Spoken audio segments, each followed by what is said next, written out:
ರಾಜ್ಯದಲ್ಲಿ micro finance ಕಿರುಕುಳಕ್ಕೆ break ಹಾಕಲು ಸಿದ್ದರಾಮಯ್ಯ ಸರ್ಕಾರ ಸುಗ್ರೀವಾಜ್ಞೆ ಜಾರಿಗೆ ಮುಂದಾಗಿತ್ತು. ಆದರೆ ಇದಕ್ಕೆ ರಾಜ್ಯಪಾಲರು ಅಂಕಿತ ಹಾಕದೆ ವಾಪಸ್ ಕಳಿಸಿದ್ದಾರೆ.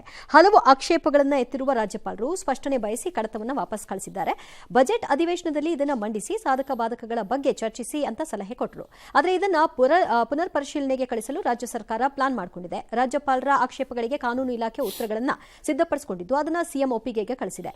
ಸಿಎಂ ಒಪ್ಪಿಗೆ ಬಳಿಕ ಮತ್ತೆ ರಾಜ್ಯಪಾಲರಿಗೆ ಕಳಿಸ್ತಾರಂತೆ. ಇದರ ಮಧ್ಯೆ ಫೈನಾನ್ಸ್ ಕಿರುಕುಳದಿಂದ ಸಾವು ನೋವುಗಳು ಮುಂದುವರೆದಿದೆ. ಮೈಕ್ರೋ ಫೈನಾನ್ಸ್ ಸಾಲಕ್ಕೆ ಹೆದರಿ ದೇವರಹಿಪ್ಪರಿಗೆಯ ಸಾಲದಹಳ್ಳಿ ರೈತ ಬಸ್ನಗೌಡ ಆತ್ಮಹತ್ಯೆ ಮಾಡಿಕೊಂಡಿದ್ದಾರೆ. ಕಿರುಕುಳ ಅನುಭವಿಸಲಾಗದೆ ಶಿರಹಟ್ಟಿಯ ರಫೀಕ್ ಕುಟುಂಬ ಊರು ತೊರೆದಿದೆ. ರಾಜ್ಯಪಾಲರು ಇದೇನು ಇಲ್ಲಿಗಲ್ ಲೋನ್ಸ್ ಕೊಡೋರಿಗೆ ಸಂವಿಧಾನದ ಹಕ್ಕಿನ ಬಗ್ಗೆ ಪ್ರಸ್ತಾಪ ಮಾಡ್ತಾರೆ. ಅದು ಸಂವಿಧಾನದ ಹಕ್ಕು ಆಗೋದಕ್ಕೆ ಸಾಧ್ಯ ಇಲ್ಲ. ರಾಜ್ಯಪಾಲರು ನಮಗೇನು ವಾಪಸ್ ಕಳಿಸಿದ್ದಾರೆ. ನಾವು ಈ ಎಲ್ಲ ವಿವರಗಳೊಂದಿಗೆ ಅವ್ರಿಗೆ ಪುನಃ ಕಳಿಸಿ ಈ ಸುಗ್ರೀವಾಜ್ಞೆಯನ್ನು ದಯಮಾಡಿ. ಅವತ್ತು ಕೂಡ ನೀವು ಇದೇ ವಿಚಾರವನ್ನು ಹೇಳ್ತಾ ಇದ್ರಿ ಸರ್. ಇವತ್ತು ಹೇಳ್ತೀನಿ, ಆತುರದಲ್ಲಿ ಬ್ಯಾಡ್ಲಿ ಡ್ರಾಫ್ಟೆಡ್ ಆರ್ಡಿನೆನ್ಸ್ ಇದು ಅನ್ನೋದನ್ನು ಅವತ್ತೂ ಹೇಳಿದ್ದೀನಿ, ಇವತ್ತೂ ಹೇಳ್ತೀನಿ. ಅವತ್ತು ನನ್ನ ಅಬ್ಜೆಕ್ಷನ್ ಏನಿತ್ತು ಈ ಸುಗ್ರೀವಾಜ್ಞೆಗೆ ಅದೇ ಮತ್ತೆ ಮತ್ತೆ ರಿಫ್ಲೆಕ್ಟ್ ಆಗ್ತಾ ಇದೆ ಇಲ್ಲಿ. ಕಾರಣ ಬಹಳ ಸರಳ. ಅದನ್ನು ಮಾನ್ಯ ಕಾನೂನು ಮಂತ್ರಿಗಳು ಅಥವಾ ಕಾನೂನು ಇಲಾಖೆಯಲ್ಲಿ ಯಾರು ನೀವು ಗಮನಿಸ್ತಿಲ್ಲ ನನಗೆ ಅರ್ಥ ಆಗ್ತಿಲ್ಲ. ಬಿಕಾಸ್ ನೀವೆಲ್ಲ ಬುದ್ಧಿವಂತರು, ನೀವ್ಯಾರು ಪೆದ್ರಲ್ಲ. See, microfinance is not an illegal activity.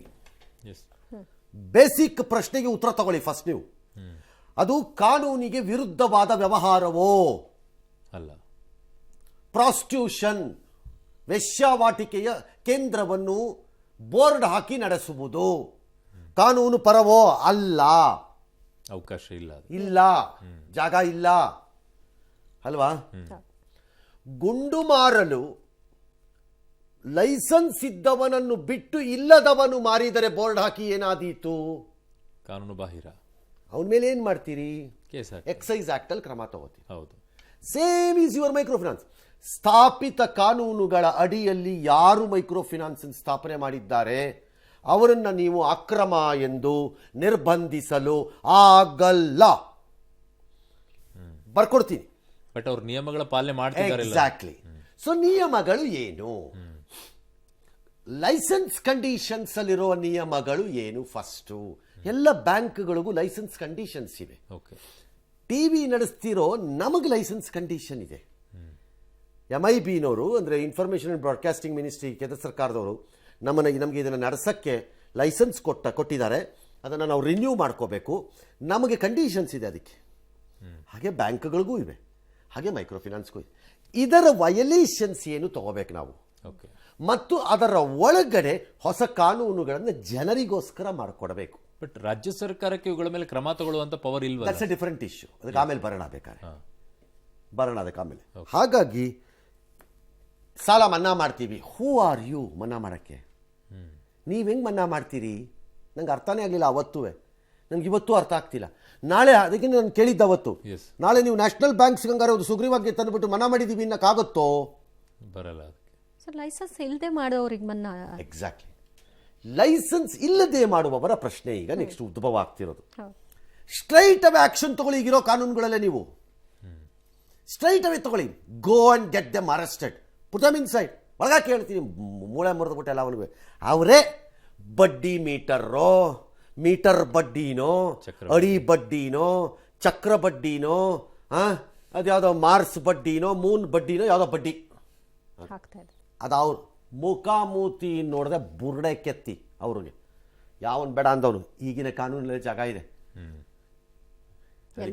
Money lending ಆ್ಯಕ್ಟಲ್ಲಿ ನಿಮಗೆ ಜಾಗ ಇದೆ. ಅದಕ್ಕೆ ನೀವು ಅದನ್ನು ಬಿಟ್ಬಿಟ್ಟು ನಮ್ಗೆ ಇಷ್ಟ ಬಂದಿದ್ದೆಲ್ಲ ನಾವು ಮಾಡ್ತೀವಿ ಅಂತಂದರೆ ಹೇಗೆ ಸಾಧ್ಯ? ನೀವು ಅಡಮಾನ ಇಡಿಸ್ಬೇಡಿ ಅಂತ ಹೇಳಿದ್ದೀರಿ ಅದರೊಳಗಡೆ.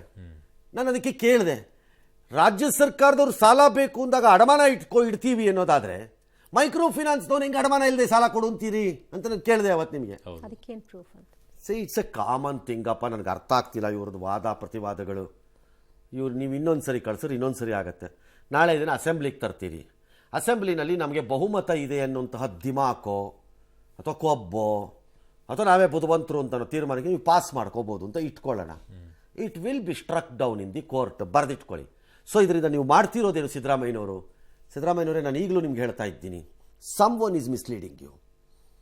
ನನಗೆ ಗೊತ್ತಿಲ್ಲ ಯಾರು ಅಂತ. Somebody is misleading you. ಇದು ನಿಧಾನವಾಗಿ ಇನ್ನೊಂದು 15-20 ದಿನ ಹೋದರೆ ನಿಮ್ಮದು ಬೂಟಾಟಿಕೆ ಸರ್ಕಾರ ಅನ್ನೋ ಪೊಲಿಟಿಕಲ್ ಕ್ಯಾಂಪೇನ್ ವಿಲ್ ಬಿಗಿನ್. ಇದನ್ನು ತರಲಿಕ್ಕೆ ಸಾಧ್ಯವಾಗದ ಬೂಟಾಟಿಕೆ ಸರ್ಕಾರ ಅಂತ ಆಗತ್ತೆ. ಅದಕ್ಕೆ ಅವಕಾಶ ನೀವು ಕೊಡಲ್ಲ ಅಂತ ನಾನು ಅಂದ್ಕೊಂಡಿದ್ದೀನಿ. Let me wait and watch.